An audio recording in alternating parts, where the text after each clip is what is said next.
Good morning and welcome to Better Thyself segment of Dr. Lamba's Awakening Call.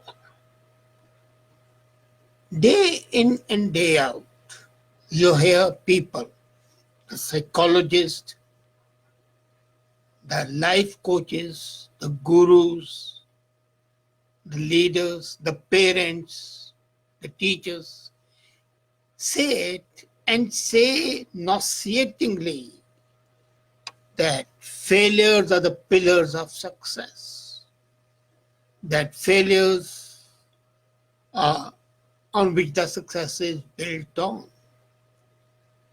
But failure is never a fun experience. Have you ever seen a man who starts his day to saying, well, I'm excited because I'm going to fail today? No one.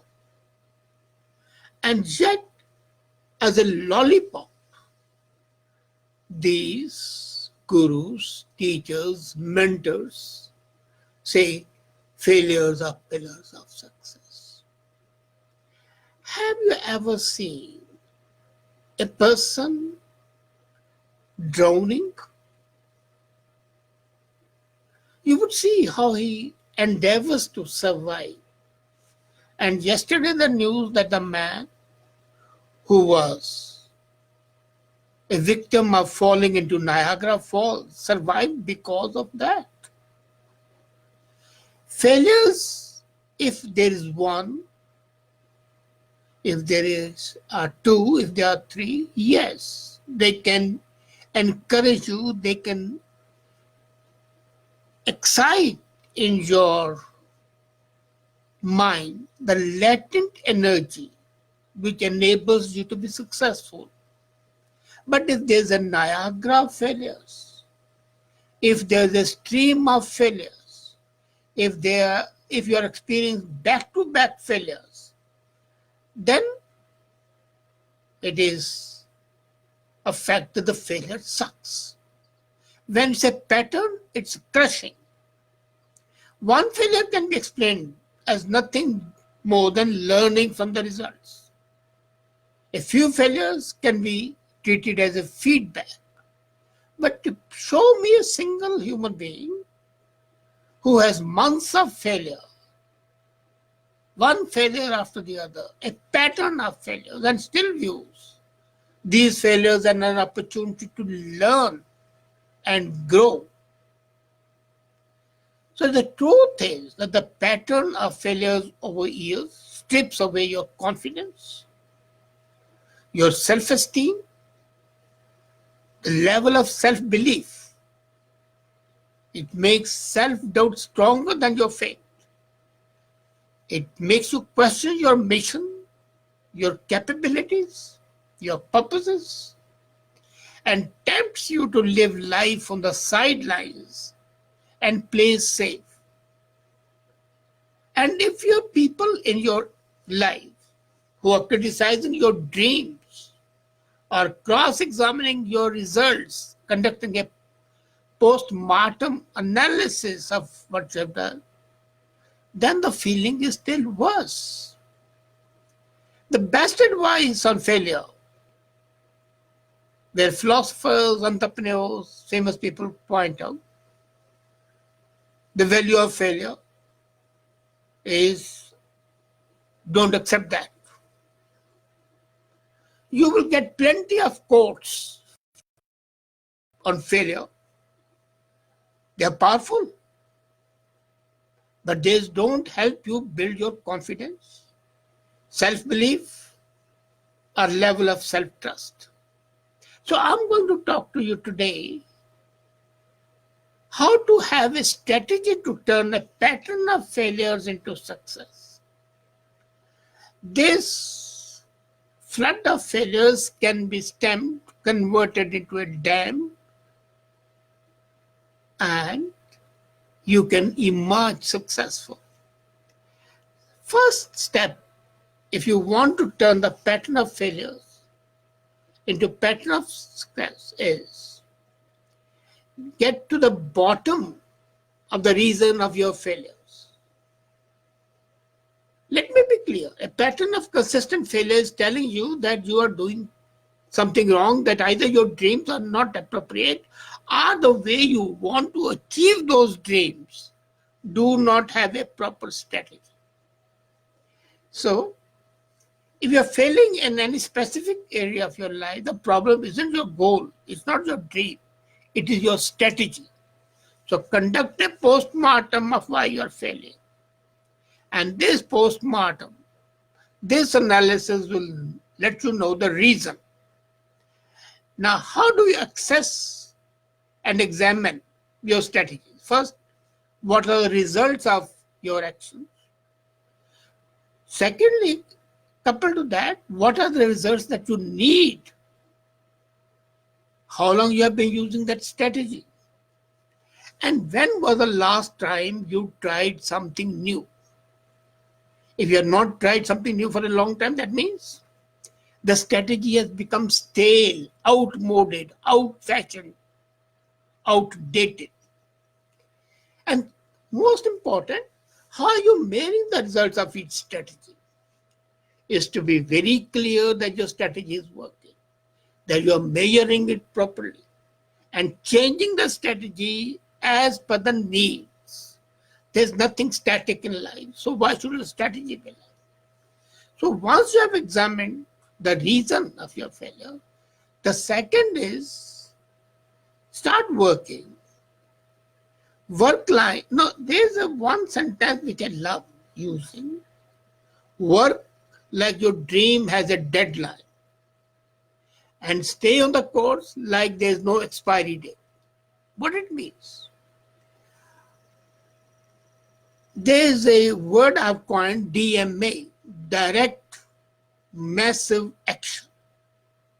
So on the one hand, take direct massive action, DMA, as if you have to achieve your goal tonight, before the night falls, before the sun sets, you must be successful. So work according to that. This DMA is on the lines of what Jinnah had started. Direct action in 1945 when he wanted Pakistan. So on one hand, you have to take DMA on your dream, and until the dream is achieved, keep on working. It takes 1 year or 30 years is immaterial, so no expiry date. Deadline is there, but no expiry date. Deadline can be extended if need is there. Third, go bigger on your dreams. The people who say be modest,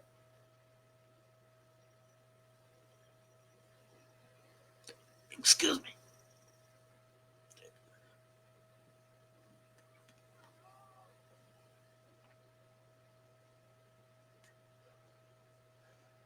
people who say be modest on dreams are deceiving you.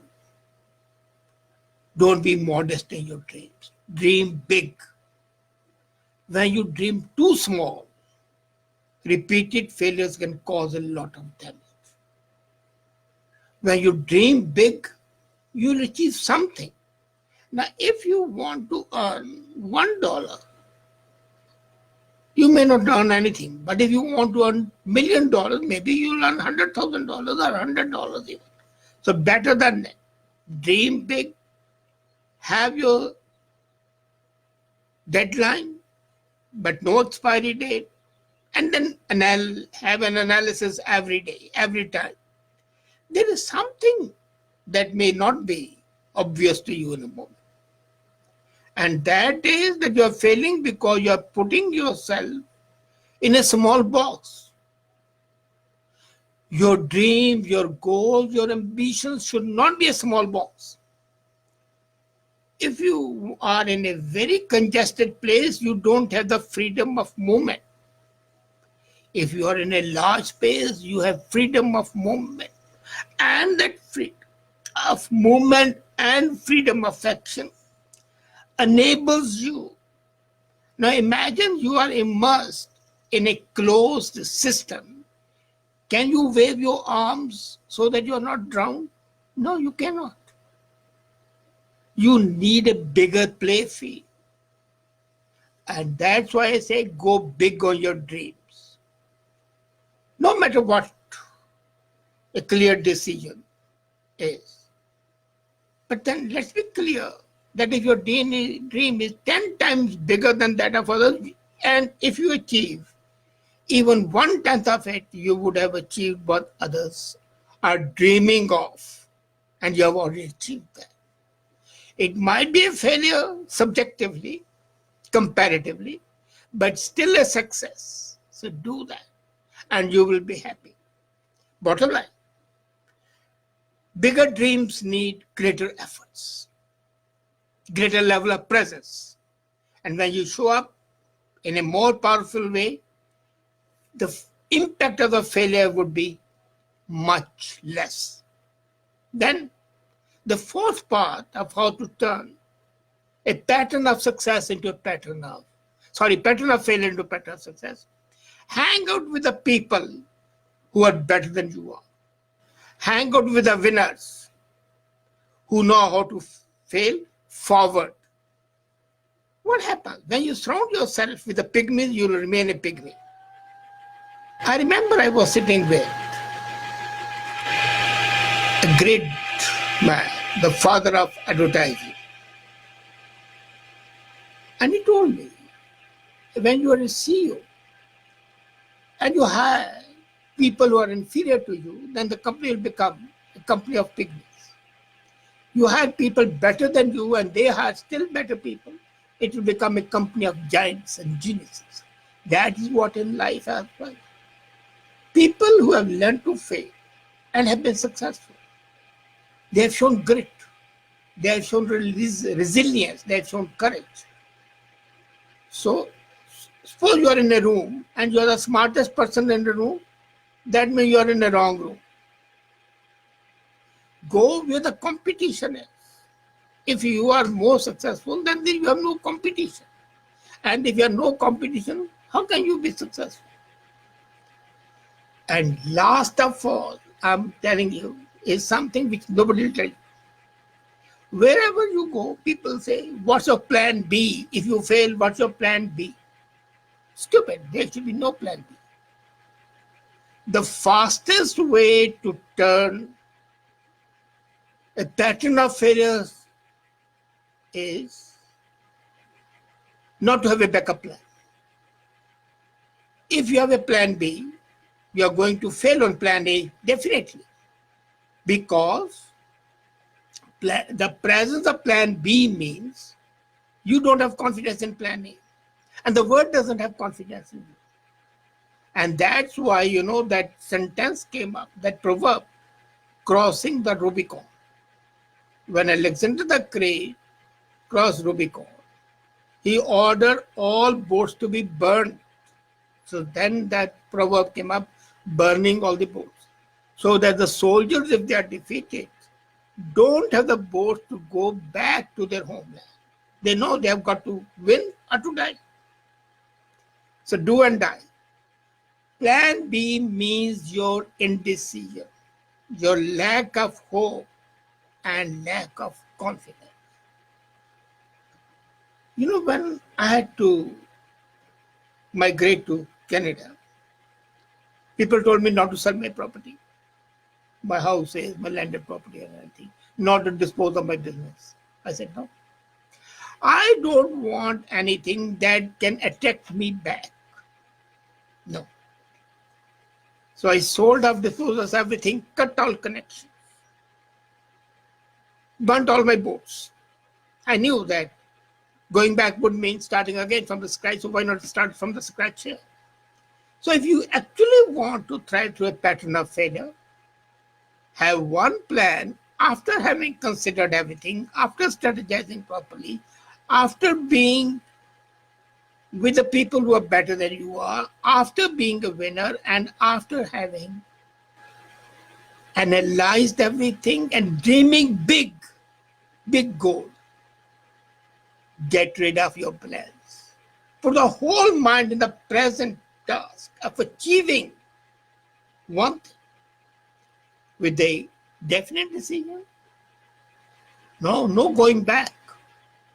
You have burnt all the boats. Kick everything else on the cut. Put everything else, all the plans A, B, C, D, except plan A, into the garbage bag. At the end of the day, bigger your dream, more likely you are to experience a series of failures. I accept it. But the bigness of your dream and inevitability will make you ready to face that difficulty. And when you are ready to face a difficulty and a failure, success is yours. You have the power to do it. Have confidence. Have one definite plan. Analyze your plan every day. Adjust it, tweak it. But most important, dream big, achieve big. And the pattern of failure would be a road to success. Thank you.